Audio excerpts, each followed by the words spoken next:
I want to thank all of you for being here today. Very honored to be here with my colleagues, Senator Graham, Senator Isaacson, Senator Crapo, and most of all, Master Sergeant Eric Brandenburg. I know that I'm going to be joined shortly as well by Senators McCain and Senators Chambliss, who obviously have been leaders and are very important in this effort. We're here today because we're unified in our belief that the A-10 is our nation's best close air support platform, and that the Air Force's proposal to prematurely divest of the A-10 is dangerous and short-sighted, and most of all for our men and women who serve on the ground. You know, I recently came back from Afghanistan, and so many of our special forces and men and women on the ground pulled me aside when I was there. I didn't even bring up the issue to them, but they said, please, save the A-10, keep it up, because the A-10 has saved us on many, many occasions. And so this issue in terms of the close air support for our troops is incredibly important to those who serve on the ground. And while I certainly appreciate that there are difficult budget decisions that the Air Force confronts, the A-10 has unique and important capabilities that other aircraft don't have, and this is about saving American lives. That's why General Odierno has repeatedly said that the A-10 is the best close air support platform that we have today, and that's why he said soldiers like the A-10, they can see it, they can hear it, they have confidence in it, and that's also why he agreed that the F-16s are not the same as the A-10 when it comes to close air support. And that is not to diminish the F-16 airframe at all, but it is not the same as the A-10 when it comes to close air support for our men and women on the ground and those who are taking the bullets on our behalf on the ground. So we're here. Last week, I'm very pleased that the House Armed Services Committee, in an overwhelming bipartisan fashion, the vote was 41-20 in the House Armed Services Committee, voted to prevent the Air Force's premature retirement of the A-10 next year. This is very important for our ground troops, and I want to commend the House Armed Services Committee for taking that action. We are shortly going to be taking up the Senate markup of the Senate in front of the Senate Armed Services Committee for the defense authorization, and I believe and hope that the Senate will also act to preserve the A-10, most of all for our men and women in uniform.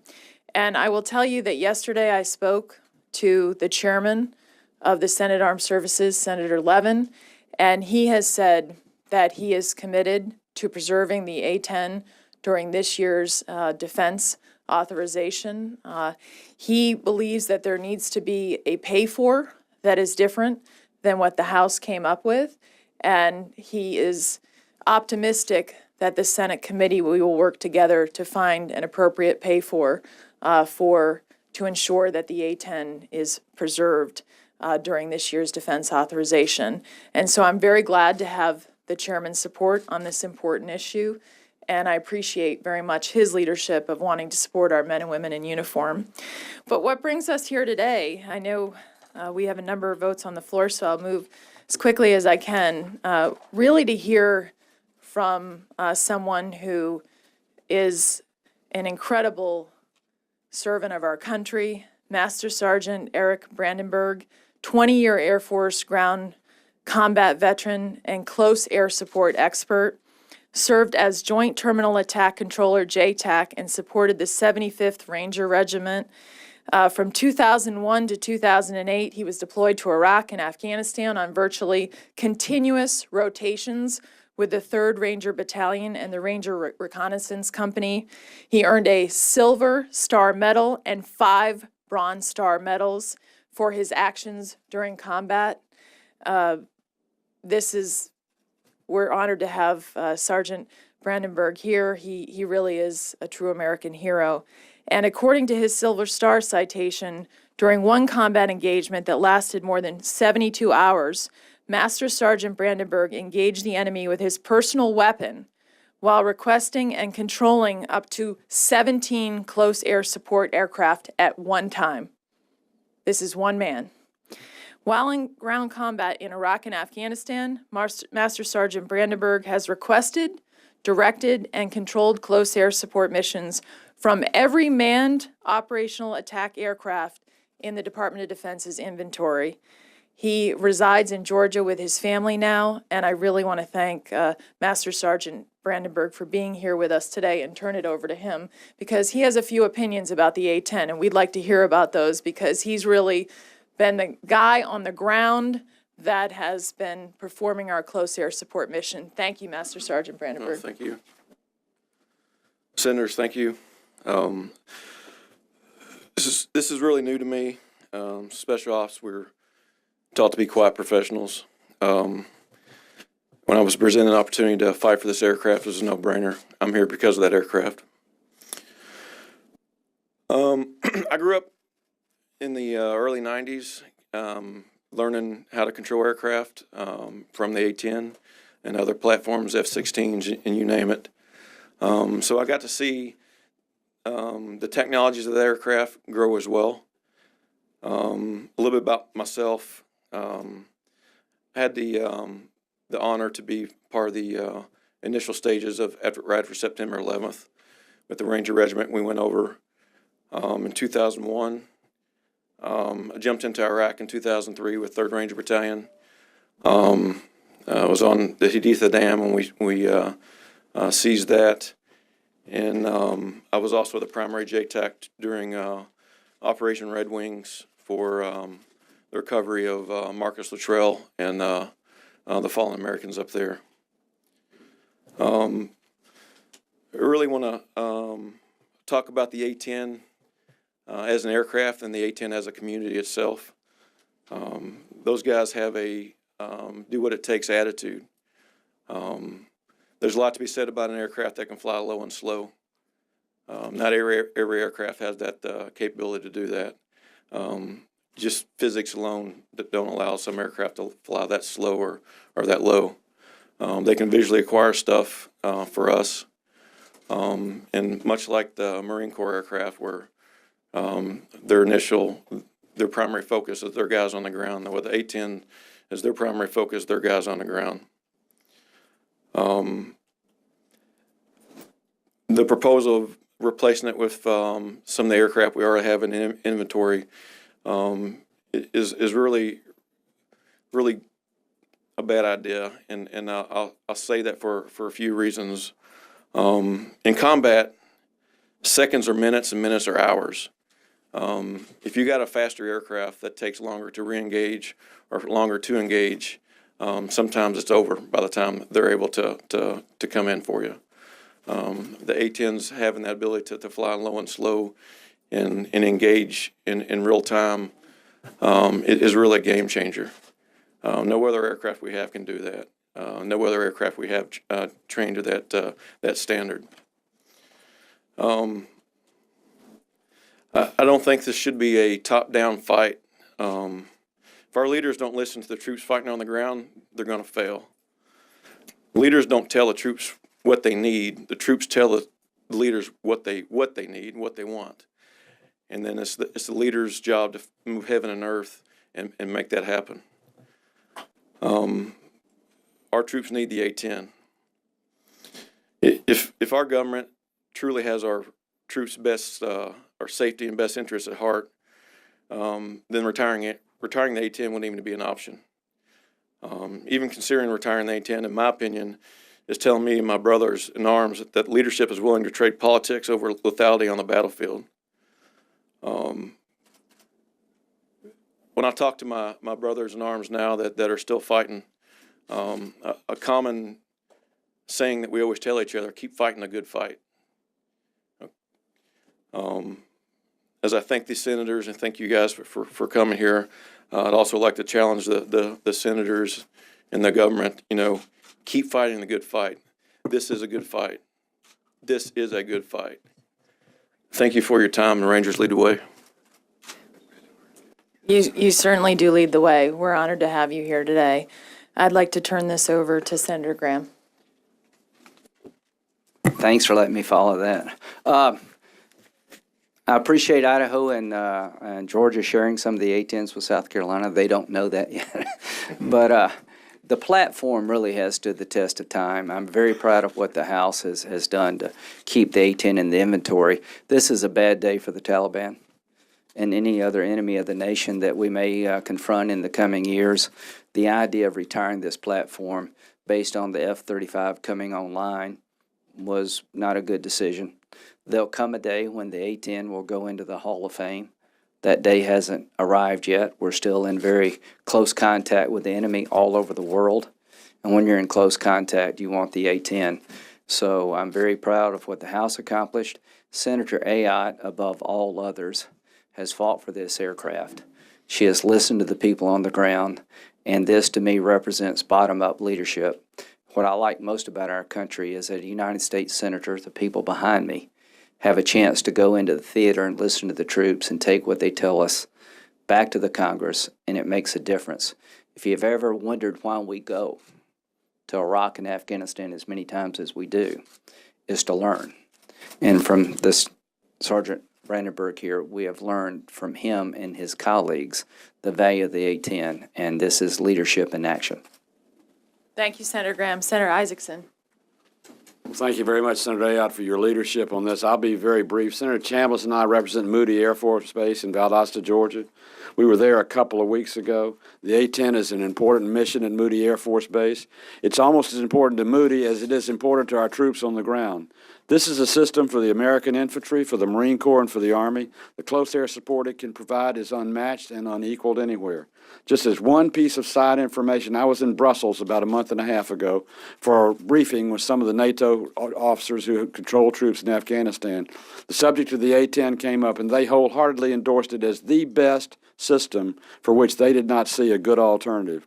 I'll take that recommendation anytime, any place. I'm for the A-10, and I'm also for people like Master Sergeant Brandenburg and his service to our country. God bless him, and thank you for your service, sir. Thank you, Johnny. Senator Crapo. Thank you very much.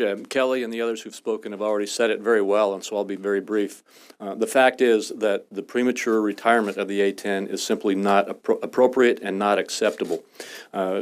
Sergeant Brandenburg is a perfect example of this. We've heard from troops all over the theaters that we deal with who tell us that the A-10 is what protects them in their times of need, and close air support must be provided to our troops.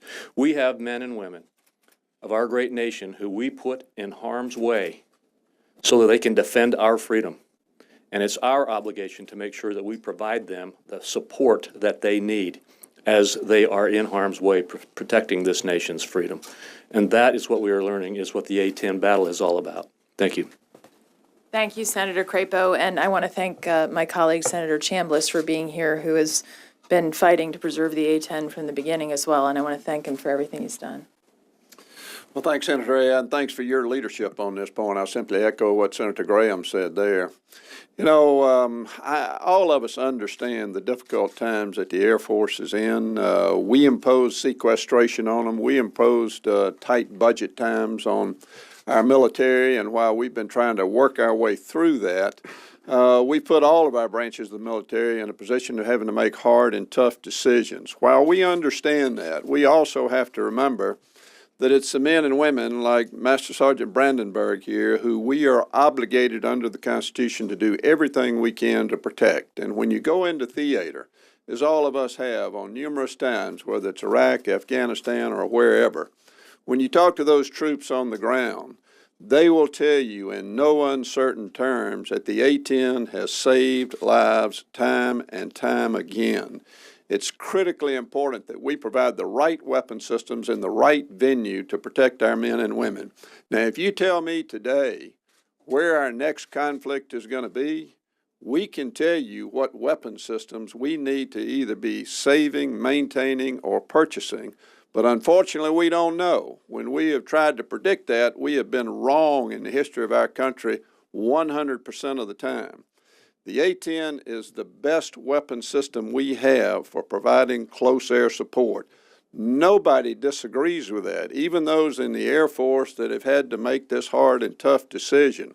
We now have an opportunity to look after those men and women like Master Sergeant Brandenburg and the other brave folks who wear the uniform of the United States on the ground today in Afghanistan.